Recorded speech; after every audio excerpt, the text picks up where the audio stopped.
This is Down to the Wire 513. Everybody else can shut up. It is time. Ooh, Fly Man Rain. Back in the building, man. Yo, we in the building. We back.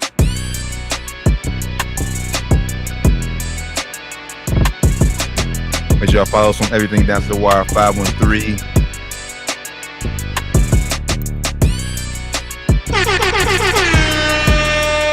What it do? Down to the Wire 513 Sports and Spirits Friday. Brother, how you feeling?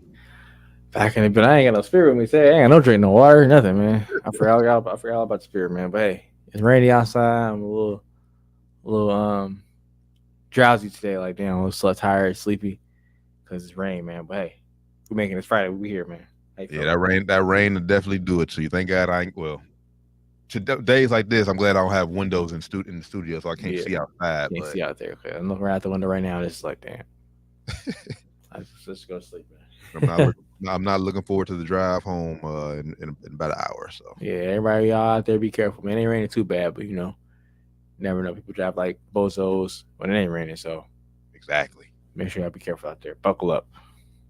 Appreciate y'all tapping in with us always. Down to the Wire 513. Make sure y'all give us a follow. Everything Down to the Wire 513. We are literally everywhere you can find your podcast. We are on all social media platforms except TikTok. Maybe we should. Well, now we on TikTok. Yeah, we on TikTok. We ain't posting on TikTok for a long time. Maybe we should get back on TikTok as our posting. I don't know. We'll see, man. Y'all stay tuned for that.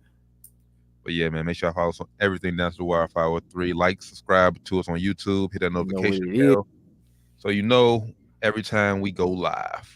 Go live, post video, post any kind of content, man. Make sure you tap in.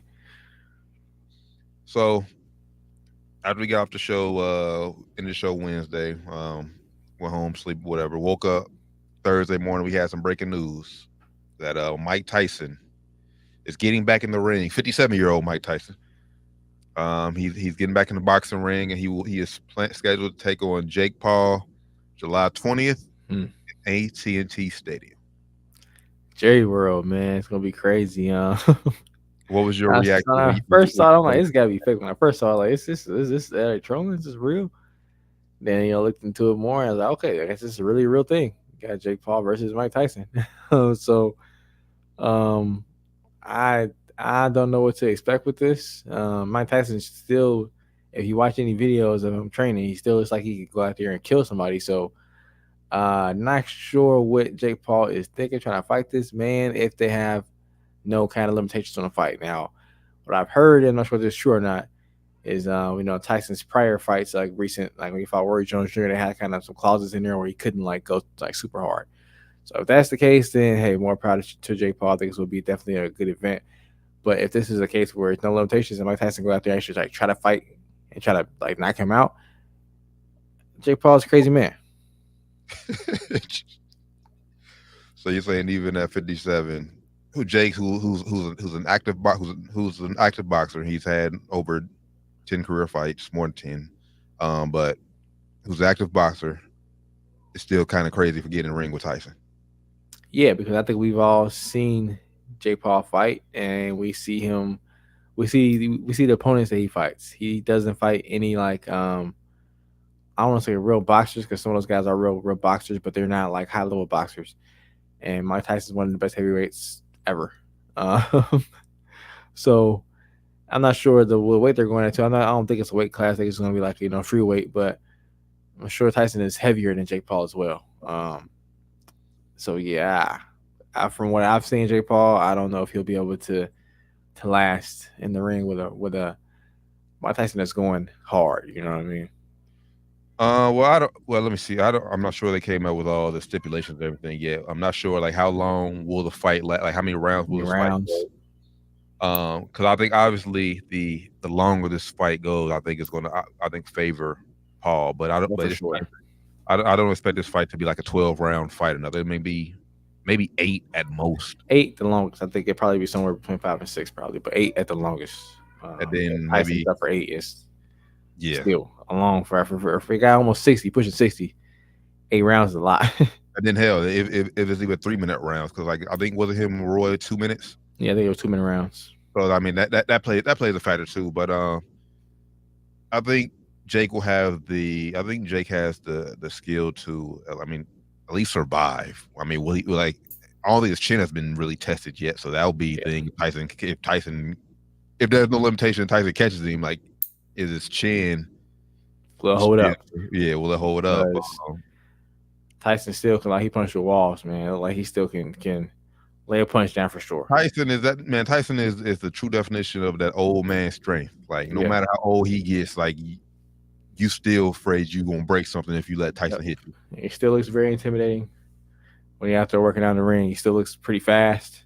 He still looks very strong. So I wouldn't step foot near Mike Tyson in the boxing ring. Not even sparring. Yeah, we're not boxers, so I mean. Yeah, I wouldn't step foot near. Like I said, Jake Paul, I saw him like last week. He was like having a little face with some other guy. I don't know if this guy's a YouTube guy or a boxer or whatever this guy is. Thought he was gonna fight this guy. So now he's fighting Mike Tyson. It kind of came out of nowhere to me, but hey, these Paul brothers put on some pretty good events at least. So hopefully it'll be something worth watching. I'll definitely tune in. See how it'll be. That's one thing I will say about the Paul brothers. Like they know how to market themselves really. You can't take that away from them. Love them or hate them, can't take that away from them. They're brilliant when it comes to that. Yeah, as far as this fight actually goes, man. I mean, obviously I'm gonna watch it, but like when I seen it, it was like, like I could have did without it. Like, yeah, have zero expectations. Put that out there. Zero expectations. Not expecting anything from this fight. So, like even with all Jake Paul's fight, like I don't think there was really like one fight I was like, oh, Jake Paul's fighting him. Oh, I'm interested. Like, nah, I'll see. Like I didn't know he was fighting like 2 or 3 weeks ago. I just seen on Twitter and they said he knocked dude out or whatever. Oh, he fought 2 or 3 weeks ago. Didn't you see it? He just fought recently. I didn't hear about that. Yeah, more power to him, man. If maybe that's the guy I saw then. The video I saw of the guy was beefing. I guess I'm not sure if it's real or not, but yeah, man. No expectations. All I'm gonna say is the one I think at least the one time we seen him fight a I would say I wouldn't necessarily call him a real boxer. Like you said, he fights real boxers, but like I guess a skilled fighter was Tyson Fury's brother, and he lost. Yep. Tyson. Yep. That's Tyson. The only I forget the guy's name, but yeah, Lil Fury. I call him Lil Fury. And he didn't look bad, but he didn't look great either. So yeah. Like I said, Tyson still. We haven't seen Tyson fight a real fight either in 30 years, but shit, still. Early on, like that, early on, like those first few rounds, is going to be like the telling fights. But like I said, the longer the fight goes, it's like okay, we're gonna know like maybe it's something like something in their contract where Tyson can't go far, or Tyson just tires himself out because like I said he's 57. Yeah, so we'll see. I'm interested to see how this goes, man. I want to see if there are limitations. I think we'll definitely be able to tell. But as I told you before we started the show, I'm gonna need this undercard to be something amazing because they're fighting in Jerry World, which easily holds over 100,000 people. I don't believe tickets went on sale yet, but like I'm not just paying top dollar just to see Paul and Fury. Absolutely not. I'm gonna need to be like something like a top boxer's going to be on the undercard or something, the co-main event or something. I don't know about top boxer, but you gotta have some entertainment on there, some entertainment value, some celebrity fights or something on there. It's gonna up the value of the card. Maybe they can get Adrian Bronner on there, man. We talked about him a little bit on Wednesday. They get AB on there. AB versus Bill Haney. Hey, I'm here for it. Hey, I'm here for it. AB on there for a nice little tune-up fight before you get into the ring with somebody. If you're trying to get in the ring with Haney, you need some tune-up fights for sure. I didn't see the AB the rants before we did the show on Wednesday. After we did the show, I got online. I saw that he looks fat as fuck, like he ate Haney. So he needs to definitely some shit. He needs something. Have you seen him? I'm sure you've seen it. You saw the clips. Yeah, fat as fuck. But fat as fuck. Because they ate Haney, that's wild. But yeah, like he ate him. I get what you're saying. If you look at, I was looking at I was like, when did he fight Manny Pacquiao? I thought it was 2015 or some shit. I didn't know it was only 5 years ago. Yeah, 5. I didn't know it was 2019. Look at those pictures. He looked like he's 100%, like he's two of himself. No cap. Adrian Bronner, I don't know if you I'm sure you're drinking a lot. Put the bottles down. Hit a treadmill, brother. Well, yeah, now if you put it, but if you put AB on the undercard, okay, that adds That to the entertainment value. Ain't gonna add no Um, value to the actual quality of fights, but it adds some entertainment value to the fight, quite for right. sure. And But shout out to yeah, Netflix. Shout out to Netflix for getting this deal, man. Netflix is making some power moves. they For sure. need to because they about to go out of business. They needed to. So they throwing billions at these companies. They're throwing billions at WWE. I don't know how much they're paying for this, but hey, shout out to Jay Paul and them for getting the Netflix deal with this, man. It's gonna be hopefully it's gonna be a good event. Yeah. Just like I said, just give me more entertainment value. I'm gonna watch it. I'll be in Destin, Florida. I'll be in Destin, Florida that weekend for my family reunion. But I will try to make it a priority to go somewhere and watch that fight for sure. Yeah, you gotta go somewhere, cuz man. You and cuz gotta link up and go somewhere, man. Turn up. But no expectations. I guess I just can't wait to start seeing the press conferences and all the lead up to it. So Yeah, that's what I want to see, man. Hopefully, Mike talking that shit. Oh man, this is funny, man. Mike go come in there chill as hell. He gonna be high. He gonna come in there chill as hell for real. I just want to be peaceful, you know. I just want to, Michael come in there on some kumbaya shit. You know, I'm gonna eat your kids. Nah, just hope for entertainment fight though. Like I said, we'll bring y'all more details as like I said as it unfolds. Like I said, how long the fights go, how long the rounds will be, et cetera, et cetera. Who's gonna be the undercard? We'll make sure we'll give y'all all that information once it released. But I'm here for it. And there's one thing, and last thing before we move on. What do you think? What does this do for like the sport of boxing? That like a guy like Mike Tyson, who is still like world renowned, still is making a name long after he's retired from boxing, can still be a draw at the age of 57. I think it gives younger boxers hope. I think, and I think at the same time, I think some boxers kind of look down on this because he's fighting Jake Paul. But you can't look down on someone like this and look up somebody like Floyd who's fighting same kind of fights, exhibition fights as well. Right. So I think it's good for them though. It kind of showing that hey, no matter how old you are, you can still make money at this sport. And if it is some kind of contract limitations on the fight, you still can be a safe way to make money as well, and not go out there and put like Deontay Wilder always say, put your what's he always say, die down the shield. You don't want to have that risk when you're this old. But hey, if you can go out there and make good money and it be safe and it be fun to watch and still be kind of somewhat competitive at the same time, why not? Do we have that? I mean, obviously we talk about that all the time. Like who would we say? Who would we say? I mean, I would guess Tank would probably be the face of boxing right now as far as like name recognition wise. We talk about this a lot actually. It can really switch. I think right now it's probably in the States it's definitely Tank. I think internationally it's probably still Canelo. Fair. Yeah, I would say Canelo. I think it's probably almost a three-way tie. Canelo, Fury, and even though Joshua is lost, but Joshua still holds big. Still a big draw. Still a huge draw though. Yeah. So yeah, I'll probably still say Canelo though, just because he has to. I think he has to over like even though he lost to Bevo, whatever the guy's name was, people still look at him as like he's untouchable. He's like nigga, he just lost not too long ago. I still think he had like the biggest draw. Plus, like heavyweights ain't that many of them fight no more. Like That's three of them, four of them, you can all switch around and fight. But yeah, definitely Fury up there too for sure.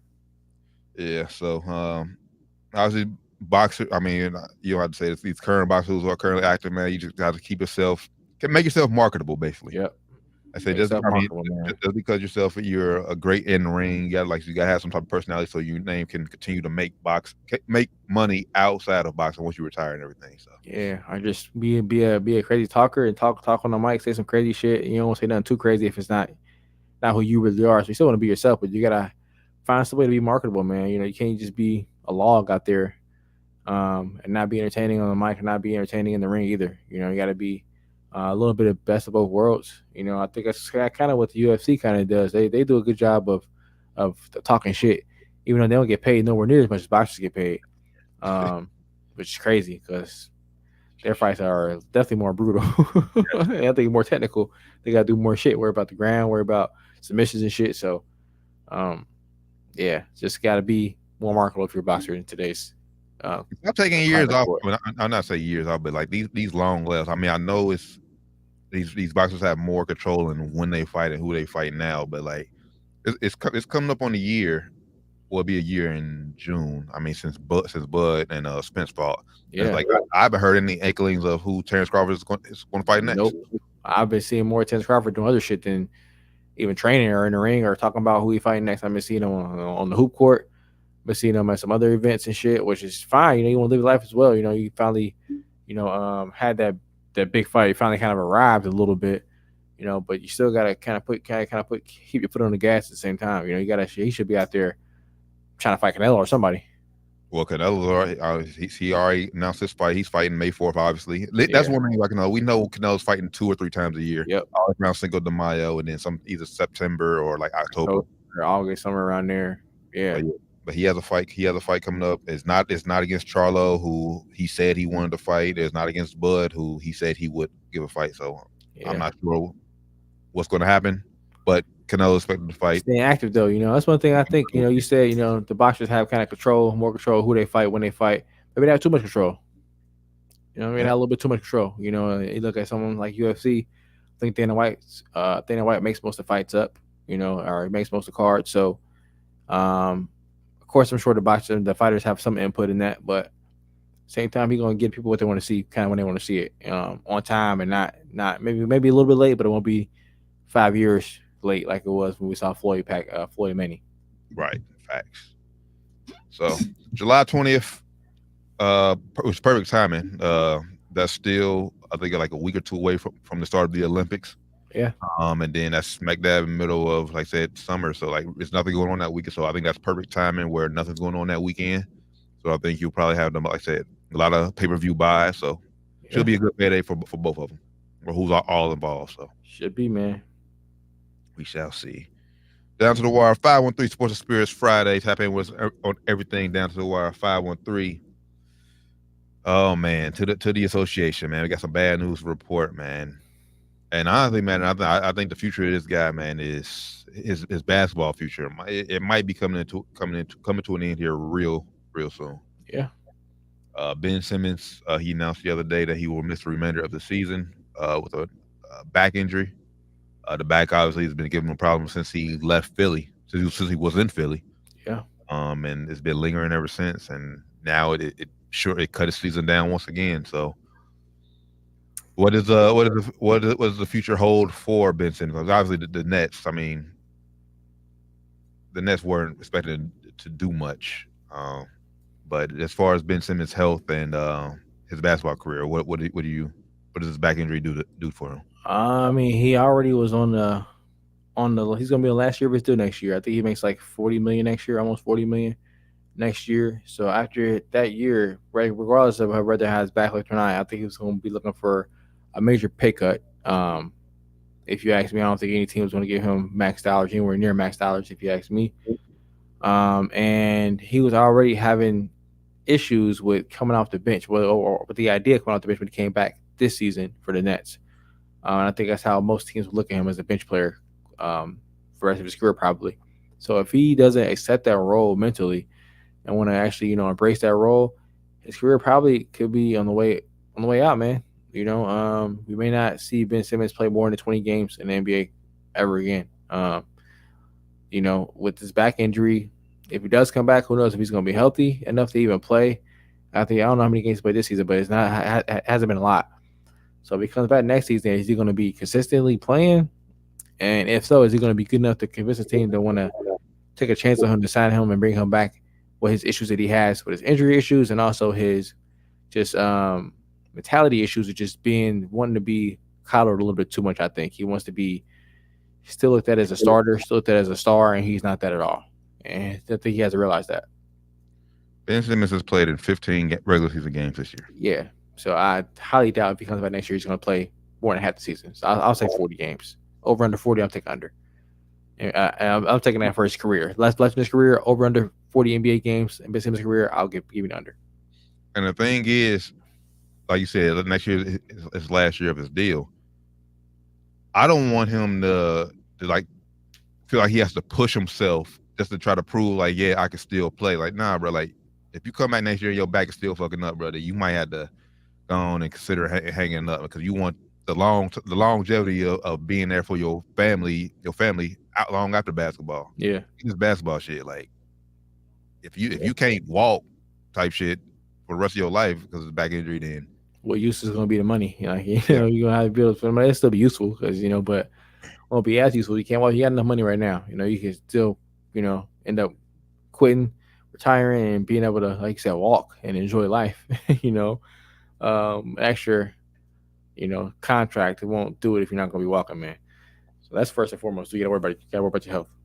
Yeah. So that's my main thing. I mean, as far as like I said, him on the court, I mean, he's still serviceable. I mean, still young enough, only 27 years old. I mean, 6'10" player. Like I say, still handle the rock. I mean, we know he's not the scorer. Like I'd have gave up on him trying to be that elite scorer, but he can impact the game. He's skilled enough where he can impact the game in numerous other ways. He's a good defender, a great playmaker. So if he's healthy, that back issue though, we don't know how the defense is gonna hold it up.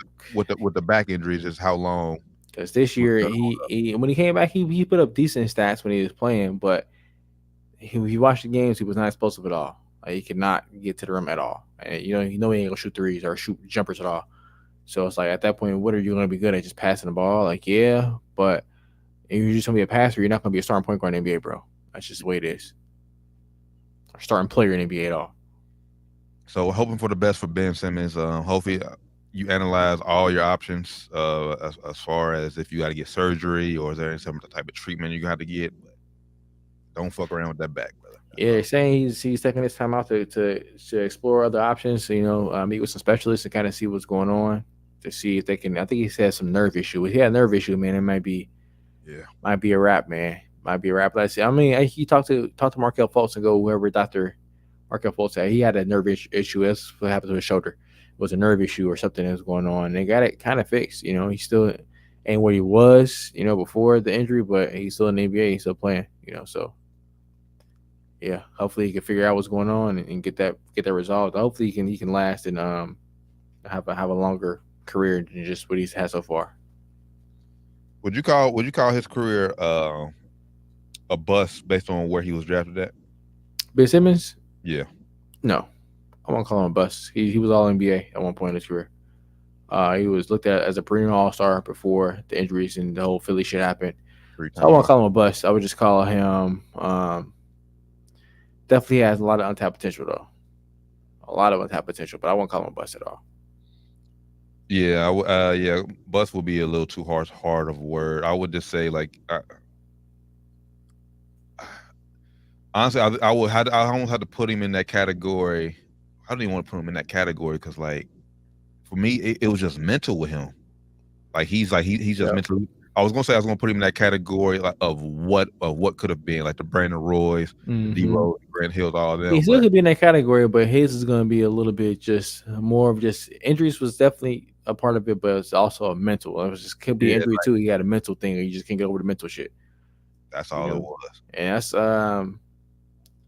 not sure where it could have started at, but it probably was started younger in his career where he was in high school or even before he came over here to the States playing in high school, where he looked at it as, all right, I'm this top prospect. I'm going to play the game how I play the game. No coach is going to correct me on how to play the game because I'm a top prospect. I'm going to go ahead and do my thing.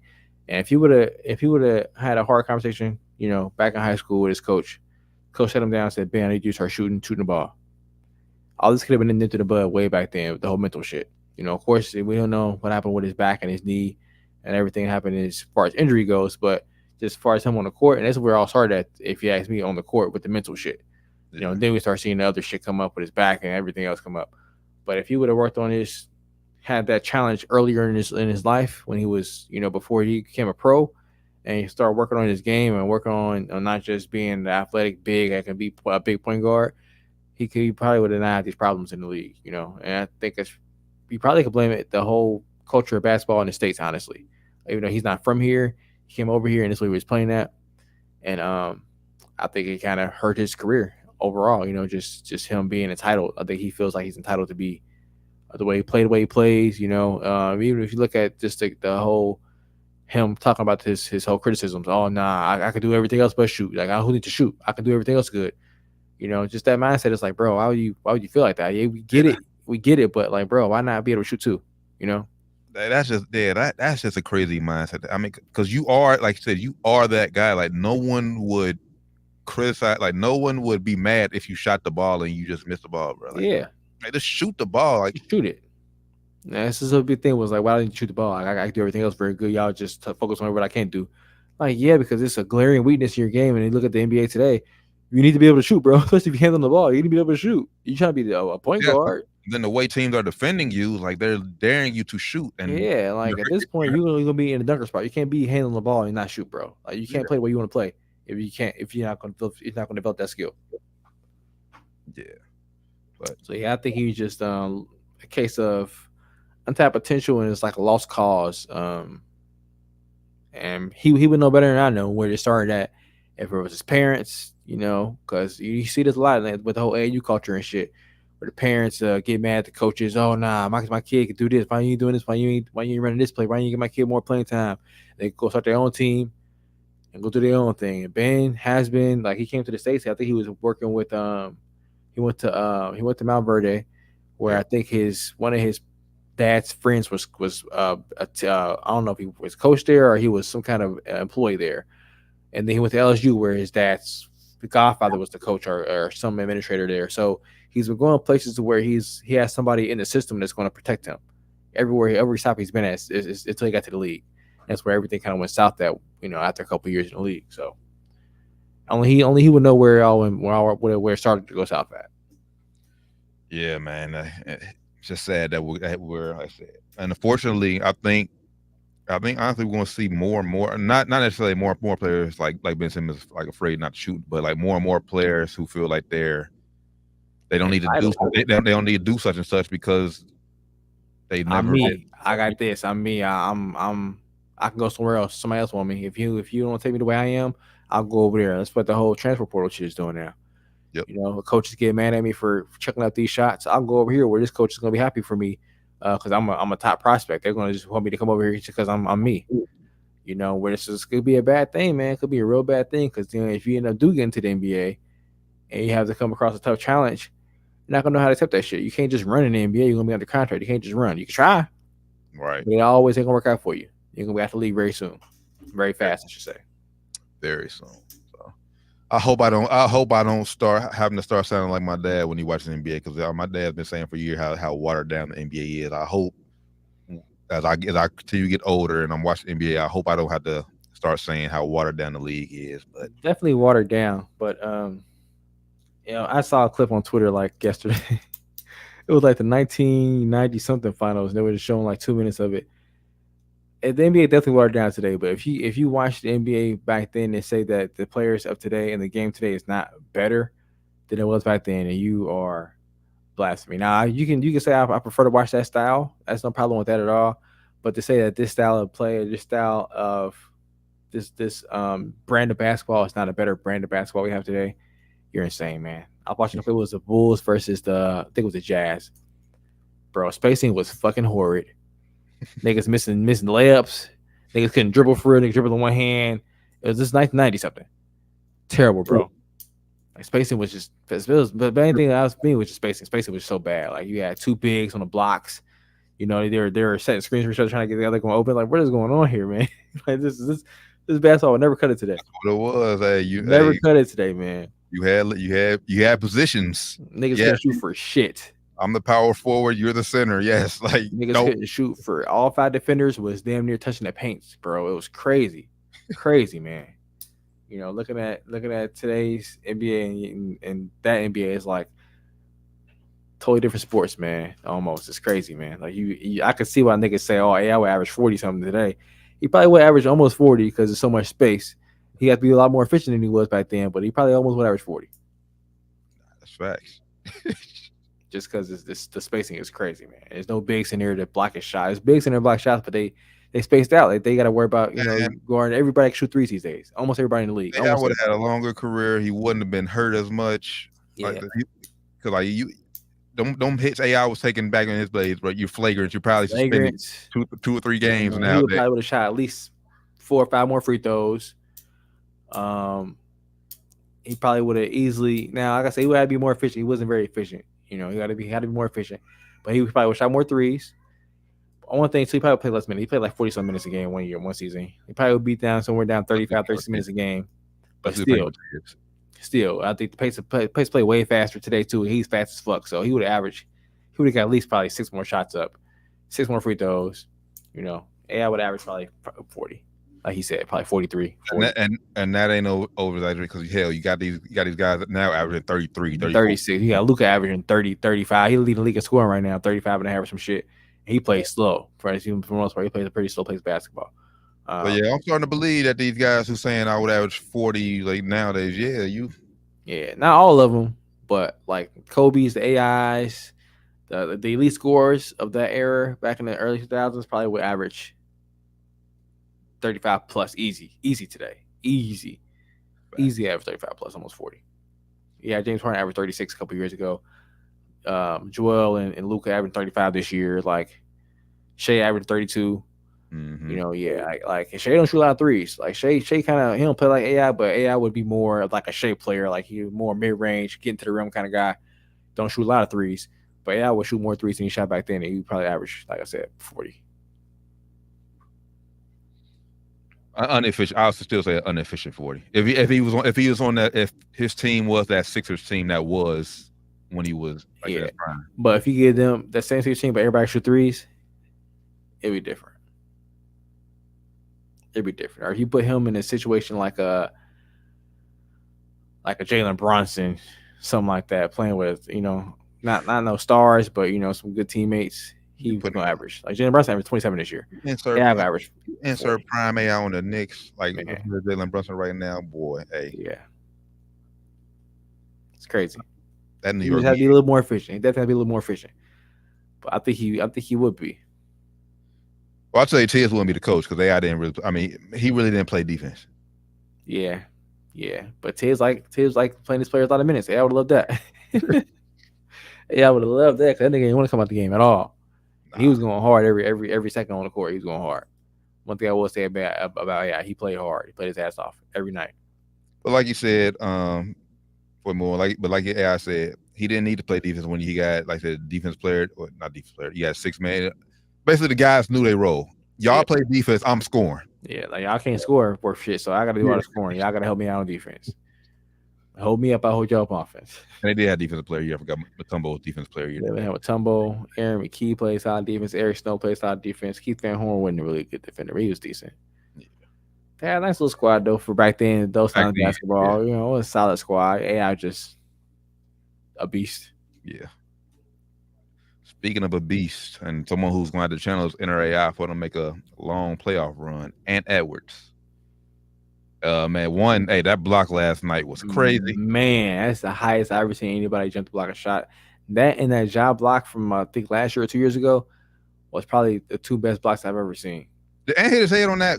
Yes. That block?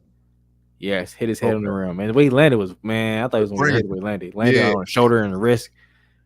Well, but yeah, I guess for your whole body, half your body is on the backboard. It's like it's only when it goes down. But you know what that is? That's being young and in your early 20s. Yeah, you could fall like that and get right back. Bounce right back up, man. Well, that block was crazy. That his game, I think he had 44 last night. He gonna need every point because they are going to be without Cat. Karl Anthony Towns torn meniscus injury. They ain't have it, whether it's torn or if it's what's going on. But originally Sham said it's gonna be out the rest of the season. Then Woj came out and said, "Hey, hold up now. They're gonna do some looking to see what they can do. See if they're gonna do surgery, see if they can do rehab, and see if he can get back before the end of the season. So we'll see where they go, man. See what happens. But they're gonna need Ant to play like he played last night. Almost every game down the stretch, they want to get that be in the spot for number 1 seed.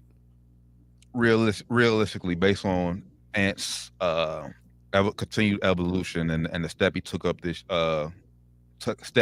year. Currently, I believe they're still. I know they're top 2 seeds in the West right now. Right now, they're number 1. They're number 1 right now at 44-19. They have a half game lead on the Thunder, who are 43-19. So they're staying on the loss column. Only one game up on Denver, who is at 20 losses. So realistically, let's say Cat misses the rest of the season. based on what we've seen from the Wolves and how like their depth and everything. How far can they make? How far of a run can they make without Cat? Now they're still strong, so I think they'll be straight regular season wise. So Nas Reed, I think he's one of the best backup centers in the league. Got paid this offseason as well. He can shoot the 3 balls well like Cat, and he's very crafty getting to the rim, and he's a good defender as well. So I think they'll be good in the regular season. I think where they'll hurt at is the playoffs without Cat. If Cat can get back to at least 80% for the playoffs, they're going to be in some trouble to get out. Depending on matchups, man. Right now they will play. Right now it would be Dallas, the AC. So if they stay with Dallas, if Dallas wins the playing against the Warriors, it'll be against. Which crazy. The West standings right now are crazy, man. Yeah. Insane. As they are every year, it seems like. But realistically, I think they probably get out the first round, lose second round. Yeah, that's where I see. Like basically say what I was gonna say. Like their matchup in the first round is going to be key. Of most importance. Almost every team in the West matchup is going to be everything. So depending on who they match up with, they could be early round. They could be early. I'll say like so right now, out of all the play-in teams right now, if they were to match up against us, maybe that would be their worst nightmare. Us. Any other team, I think they'll beat. That's why I said they'll get out the first round. I think they'll beat Sacramento without Cat. I think they'll beat Dallas without Cat. I think they'll beat Golden State without Cat. Because those teams don't have that much size. Kings have a little size. Like Sabonis ain't that big. Sabonis ain't not that big. He gets a lot of rebounds and shit, but he's not like tall at all. Right. He's like 6. I think he's like 6'11". I guess they ain't short, but he don't really play like he don't block a lot of shots. So I guess that's what I'm trying to say. He's not really like a rim protector. And last year in playoffs, he didn't play hot at all. So I'm not really worried about Sabonis. I'm more so only worried about De'Aaron Fox over there. But my thing, well, I'm trying to think let me pull up the Kings lineup real quick. My thing is who you gonna put Gobert on? Because I mean Sabonis doesn't have he can't shoot for shit. Sabonis cannot shoot. Not a 3. I mean, he can't shoot outside 12 feet. Yeah, have you seen his free throw line jumper? It's hideous. It's basically a one hand push shot. No, absolutely. I'll put Rudy Gobert on him. Have a field day. I'm not worried about. That's why I'm not worried about them really at all. Sabonis is not. He's good. He's nice, but he don't move the needle for me at all. He does lead the league in triple double, so shout out to him for that. But when it's playoff time, I'm not worried about him at all. And then Phoenix, because Phoenix is still falling to play in spot too. Like I said, they only half game out. And falling there. Phoenix, I would wear them. Man, Phoenix was scary. I don't want to see Phoenix at all. I'm from a Western Conference team, man. Phoenix is, if they're healthy, man, they got that firepower, man. They just had that firepower. Just like you don't want to see them. You don't want to see them niggas, bro. And then last team before we bring Doc in. What about New Orleans?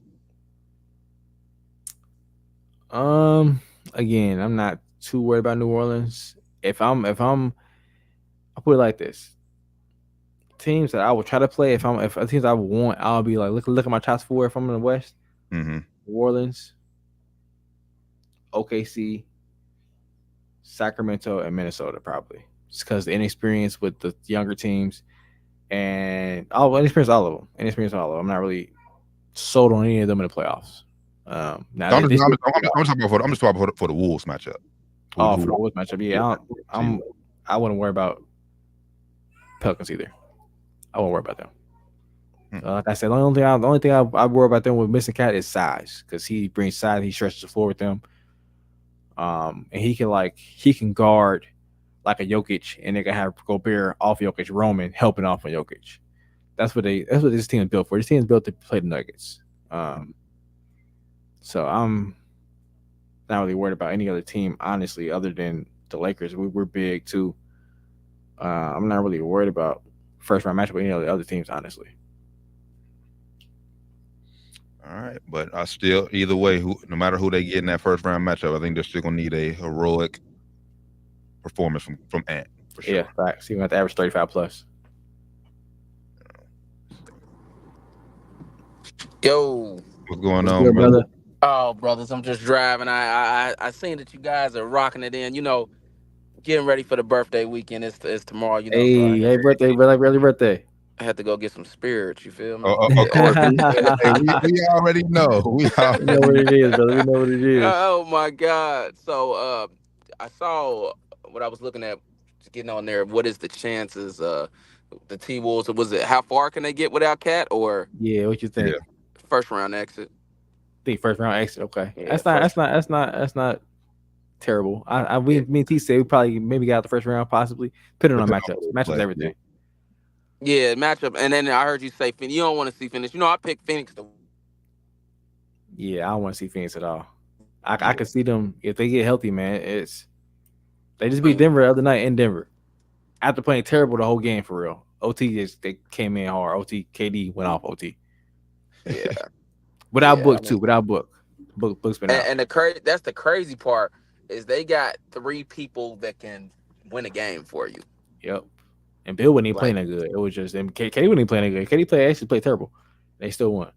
Like if they're all playing good at the same time, I don't know how you beat them. I don't know if there's enough points on the floor. The only team I can really see beating them is maybe Boston. If they're like clicking the way they're supposed to. I can see Denver getting them if Oh even if they yeah, click. yeah. I can see Denver getting them. I can see possibly I don't care. So Lucas own them niggas until they beat Luka and Dallas. Luka own Phoenix. So hey, that's true too, but I ain't true. nah. Dallas But right you now you is also free fall. you ain't betting no dollars on a 7-game series right. on that T. I would. Oh man. Nah, I wouldn't Not do that. no real dollars. Like Yeah, I put $5 on it. Yeah, I mean, I bet I put you five a on better. it. I bet you a better 20 ball. You ain't I betting put no 5 on it. real money. Yeah. Cause they ain't got that. I don't think this year. I mean, like, they were playing better at the beginning of the season, but this last like week they've been shitting the bed last week. They won last night, but they've been shitting the bed the past week. This is up and down season in the NBA though. As long as you playing right, hot at the right time. Yeah, It's such a. What do you guys think the ceiling is? And you guys might have touched this already, but real quick, what's the ceiling for OKC? Second round appearance. Okay. And so my ceiling for them, like the highest they can go off, I think they can go at least conference finals. My ceiling for them. I'll tell you what team don't want to see OKC, but like they'll want to see anybody else. Denver don't want to see OKC for some reason. I know the playoffs is different, but for some reason OKC got their number. I think when it comes down to 7 games here, I think they'll get them though. I think Jokic just be too much to wear. I think Chet just he's just too light, man, to wear with Jokic. Yeah, and I think that experience is going to play a huge factor. Yeah, but I'm not saying that they would beat, but they match up pretty good. They don't want to see them, but they'll beat them. I think it would go at least 6. It might go 6. But it also could easily go 4. Just Jokic might just have one of them series and have average 30, 15, and 9 type shit. Hey, I love how you said because you're not wrong. It could. It might be games, but it could easily like it was for us last year. It was close games, but it was still sweet. Oh god. Yeah, if Jokic had one of them series, yeah, they sweep anybody. Which he does, man. He be averaging like 35, 15 rebounds, 9.8 assists. Like, god damn, bro. He like the most boringest good player in the NBA, bro. Like, it's so boring to watch him play, but he's a baller. Nah, he be throwing some nice passes, bro. He just look like he looks unorthodox. He look like he just don't care. I'm not disagreeing that he's a dog, but I'm just saying it's boring. I disagree. I think it's a step up from or a lot more entertaining than Tim Duncan, but it's definitely sound. That was boring. He was boring. And the Jokic he got a little bit of flash to his game, make it a little bit. I don't know. Tim Duncan wasn't super boring. The bank shot. I don't know. Them used to be battles. I don't know, man. Maybe it's just something about Joker I don't like. You know how we get that with certain players where it's like, I don't know. It's just. Tim was boring, bro. I'm sorry. Yeah, Tim was boring. Boring. Great. As hell. But boring. He was good, everything he did, but he was boring as hell, man. That's funny. It's funny how, there's no right answer to it, but it's like everybody has a different. Yeah, it's all preference. It's all preference, for real. Somebody might be like, man, how you say Tim Duncan was boring? You ain't watching play. It's beautiful basketball. Yeah, it was. That's how it is with Joker, though. It's like it's beautiful basketball. It's textbook. He does the nasty no look passes. Yeah, no looks be nasty. Yeah, like they're He got nasty. his flow game, man. He got a nice little flow too, man. Flow game is nasty. Yeah, eyes in the back of his His head, jumper but it's just so just like, ugly. His jumper is just so like ugly, like but just like the crazy thing about it is at the end of the game, you be like, he got 40? How? yeah. Yeah. And he got Yeah. 15 assists. You be like, Damn, how? 15 rebounds. You Damn. be like, how did that happen? He don't jump at all. How he got his rebound? He don't jump. I think Yeah, he just so slow on that court, bro. Like, That's what it is. He's slow. yeah, It's impressive though when he gets the job done. It's impressive. he a though. bad boy. Yeah, first ballot Hall of Famer all day for sure. Give him that. It's impressive, man. Unfortunately, the best 15 Denver ever had, man. Unfortunately. Denver, show my boy some love. You got to. If you don't, at least retire the last name. Nobody with Anthony's allowed to play for Just Denver. put the Anthony jersey up there, no number on it. Anthony. They gonna Funny as now, fuck. like we talked about. They gotta retire his number, but they gotta wait till I don't think they're gonna do it, bro. Joker gets his number retired too. Like I don't think they're gonna do it. I don't see it happening. I don't think they're gonna do it. Unfortunately, man. It's fucked up though. Yeah, we talked about it. Did y'all already hit Rush? I'll hit that before I hop off. What? Did y'all already hit no, Rush? we ain't hit Rush yet. Yeah, if y'all want to hit that real quick, I'll hit it and then I'll let y'all get to it, or Yeah, now real quick, what was your thing? Because we ain't hit that. You ain't hit it. What was your thing on Caitlyn? Yeah, I think you said.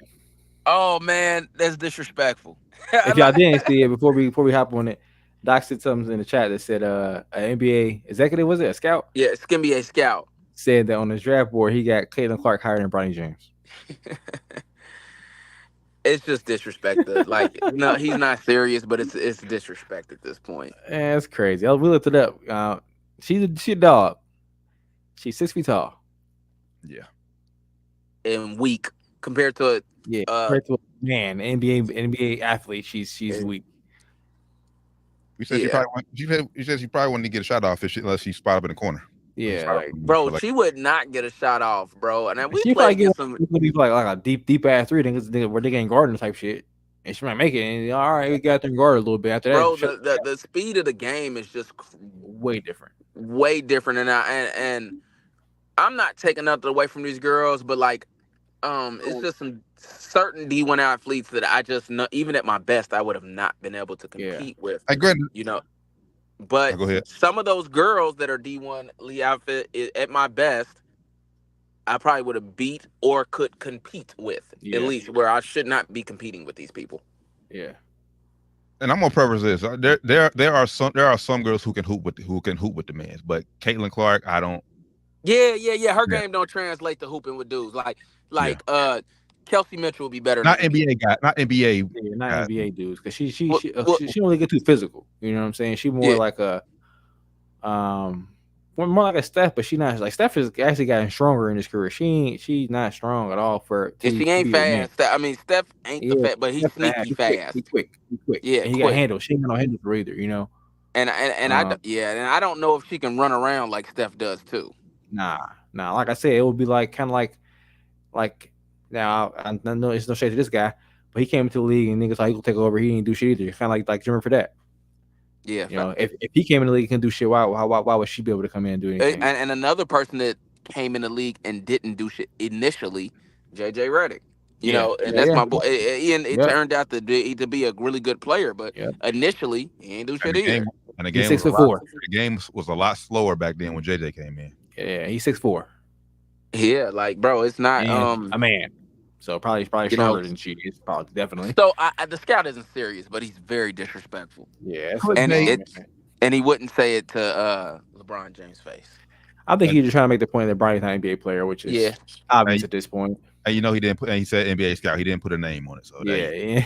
He said, "Look, I saw the record now. I don't say this. Don't put my name on this. Can I say your name? Oh no, fuck no. Yeah, don't say that shit. It's kind of like when I remember a few years ago when Brittany Griner said she could beat DeMarcus Cousins 1-on-1. Yeah, no, bruh, crush. Like no, absolutely not. And there's nothing to take away from these girls. These girls are great bets, but physically, biologically, it's not happening. You're 6'8". You're probably very strong, but he's 7 foot tall, and he's 6'11", 7 foot tall, and he was an All NBA player. You're not going to beat him 1-on-1. I'm sorry. When I think of Caitlin Clark, I think if I was to work out for a little bit and kind of get back, I could probably score on her. And it's like some D1 athletes that are like just dogs that are at the top is like, yeah, if they didn't want me to score, I probably wouldn't score at Probably this wouldn't be able point. to dribble. Yeah, you know what I'm saying? Like not Yeah. now. Back in the day, maybe. You know what I'm saying? Yes, I'll say yes. I've been there. I'm like, all right, I can play with these niggas. Get out there, like, okay, these niggas are different level. I see. The speed of the game. The I speed see of the where I'm at, game. and I see where they at. I'm I not see. saying that she wouldn't beat me, but it's like, or even like beat me back. But at that level, I shouldn't even be able to score. Yeah. You know what I'm saying? Facts. But I know I would score on her at least, a couple times. Especially if I got the ball first. And maybe she beats me 16-3 once she gets to, she ices me or The ball's something. over, yeah. Yeah, maybe she ices me or something. But whatever. But yeah, playing against, like, if you compare her against a 6-foot NBA player, I think Somebody that's in shape. Yeah, like an NBA point guard, NBA like Bro, small. what would she do against Yeah, they will shut her down. Chris Paul when he was decent, like before he was like broke? She can't do nothing with Chris Paul now. Yeah, probably Chris Like- Paul even 3 years ago. She probably would. Yeah, it'd be rap. So yeah, And for Chris Paul to all the talk on how his defense ain't the same no more, he would probably lock her up. probably would. Just too physical, too strong, and then yeah, I played against a couple guys where it's like, even when at the top of my game, where it's these D1 guys, and I gave a few of them buckets, but it's like I went and I'm like, man, he's strong. This other person who I know Yeah. you got to get that little bump to and like kind of go through. Yeah, I ain't moving through way. him like I went the opposite way. yeah, I'm not moving through him like that. Yeah.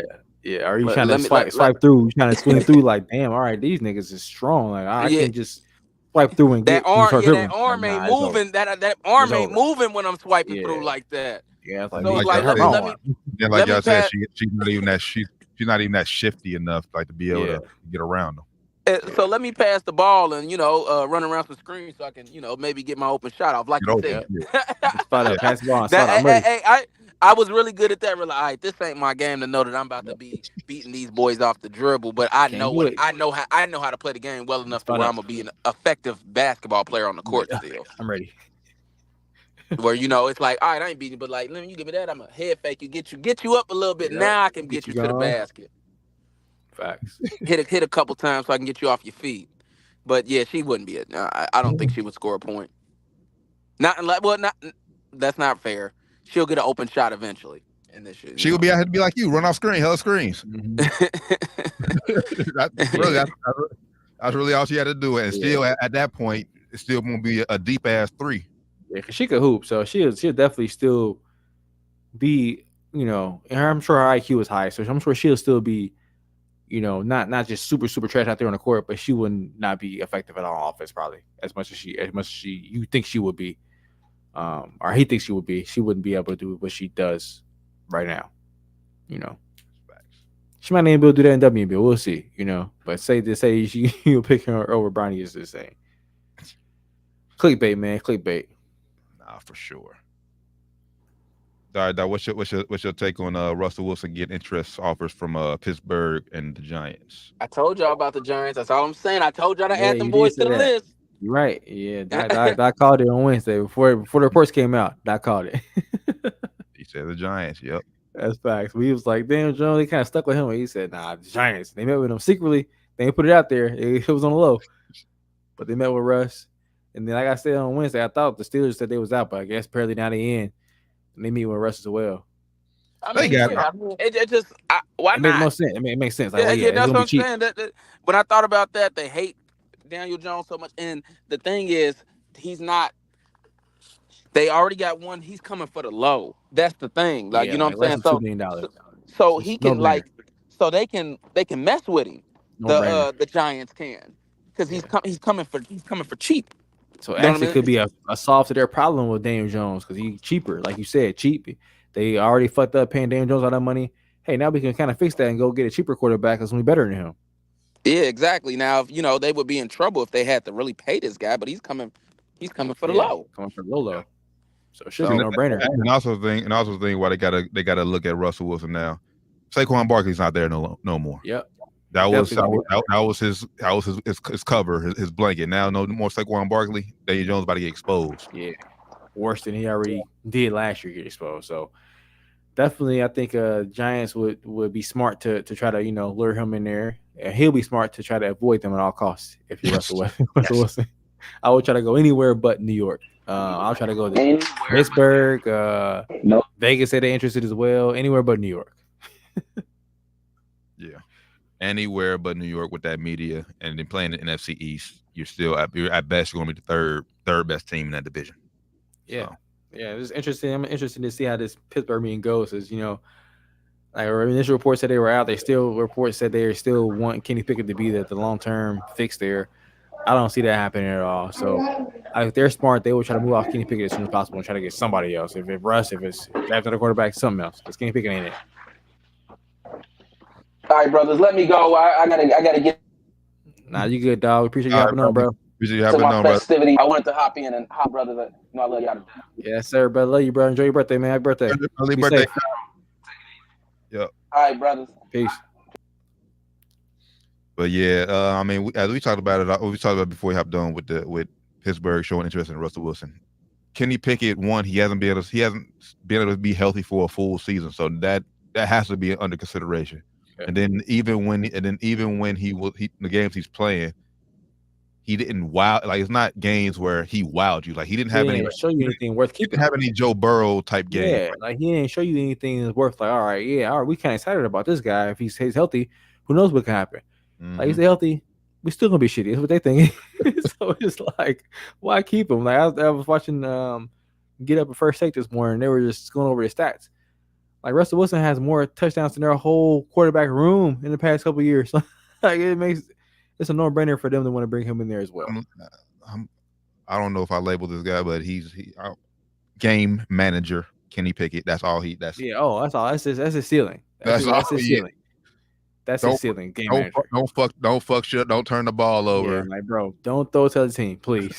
Can you do that? Can you do that and not throw it to them? If you do that, we're good. And with the weapons they have, that's not the quarterback you need. Yeah, Russ don't turn the ball over a lot either. I think he only had like 3 seasons where he had over 10 interceptions in his career. So he's a low turnover quarterback. He's, I don't know, personality wise, if it's going to fit in the locker room there. So that's what they really have to worry about there in Pittsburgh or anywhere else. Because I think in Pittsburgh they already having issues with, I don't want to say culture issues, but they already have issues where it's like Tomlin might be. You got fans looking at Tomlin like, all right, bro, we was getting to the championship games, the Super Bowls. Now we just have a win record, missing playoffs. It's not going to cut it. So if him coming there is going to make that look even worse. Like, all right, Tomlin's the other sister, you brought him in here, and we still barely making over 500. It's going to be bad right on the wall for Mike Tomlin. Yeah, but I think the thing with what I think is going to help Tomlin, at least I hope helps Tomlin this year. They got rid of obviously Matt Canada last year, and the offense did somewhat improve a little bit. They brought in Arthur Smith as offensive coordinator this year. I think him not being a head coach, have to deal with all the pressures of being a head coach. I think he can turn things around. Hell, he made Tannehill a whole lot of money in Tennessee. He was they offensive coordinator when he was there. So and they got good weapons in Pittsburgh. They got Najee Harris. He mentioned it off air. George Pickens is mad there already too. So you already got shit in the locker room going, not going the best. So Russ coming here and shit, it's still get worse. Just like, yeah, they're gonna throw that on Tomlin. Oh, for sure. But I do think I said with the addition of Arthur Smith as the offensive coordinator, good addition for sure. See what he could. I mean, obviously, see what he do. Like we said, the whole thing. You're not paying him nothing, so it's not going to hurt to bring him in. Low risk for sure. Even if you want to start Kenny Pickett week 1 and see how he looks under Arthur Smith. Yeah. Okay, we got a $1.2 million quarterback on the bench. Okay, it's not costing us much. Costing us much. Now it would be. Like I said, it just could be, it could be fans, it could be media nightmare for Tomlin if he brings them in here and shit goes sour in the locker room, or he does that and starts Kenny Pickett and Kenny Pickett come out shit in the bed and he still ain't hesitant to go to Russ. And they could be like, bro, why didn't you bring him in then? You know what I'm saying? So yeah, I just hope that it doesn't go bad for Mike Tomlin. I think they're looking for a reason, not the ownership for se, but I think the media and everybody. I think he feels it too. They're looking for him. They're looking for a reason to want him out of there. They're looking for a reason to want him out. Unfortunately, I'm just gonna say this, Pittsburgh. It's the reason y'all only had 2 head coaches in the past, really since I've been alive. Yeah. You don't know what you got till it's gone. So Grass ain't green on the side, man. yeah. Like what Chris Brown said, the grass ain't green on the other side. Be careful, man. Just look at your hated rival Cincinnati. Right. Look at the Eagles. Look at the Yeah, Reds.